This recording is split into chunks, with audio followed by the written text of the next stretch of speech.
কমিশনে আমরা কিছু বক্তব্য দিয়েছি।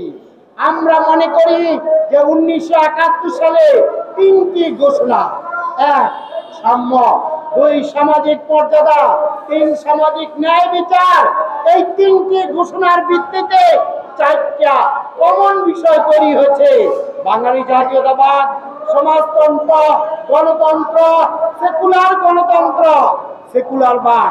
এই 4টি বিষয়কে পরিবর্তনের জন্য মুসলিম মৌলবাদীরা, উগ্র সাম্প্রদায়িক গোষ্ঠী চাপ প্রয়োগ করছে।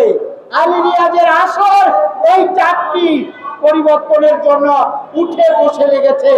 1971 সালে মহান মুক্তিযুদ্ধে আমার ভাইয়েরা রক্ত দিয়েছে, আমার বোনদের ইজ্জত হানি হয়েছে। সশস্ত্র সংগ্রামের মধ্যে গণপ্রজাতন্ত্র বাংলাদেশ তৈরি হয়েছে, জনগণের সাথে রাষ্ট্রের একটা চুক্তি হয়েছে। সেই সংবিধান পরিবর্তনের জন্য আপনারা যে উঠে বসে লেগেছেন, আমরা আরেকটা রক্তক্ষয়ী সংঘর্ষের মধ্যে আপনাদেরকে হয়তো প্রতিরোধ করব।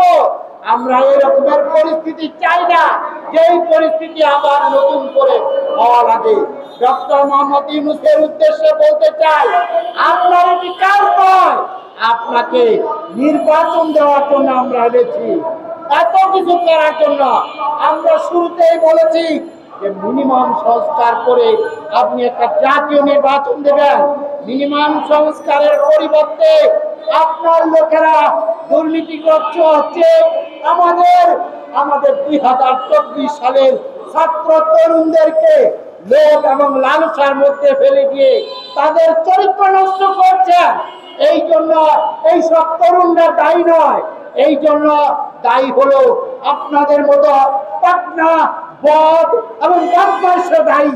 অতএব এই সব ঘটনার জন্য বাংলাদেশের গণতন্ত্রের সংস্কৃতিহীন পরিস্থিতি তৈরি করার জন্য আপনারা, আপনার মন্ত্রী পরিষদ এবং আপনার সিনিয়র আমলারা দায়ী।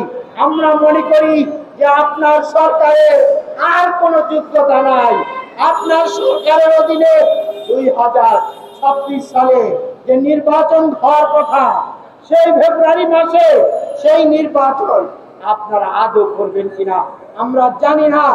আপনারা মুসলিম মৌলবাদ এবং মুসলিম সেকুলারদের মধ্যে এক ধরনের বিভেদ তৈরি করেছেন।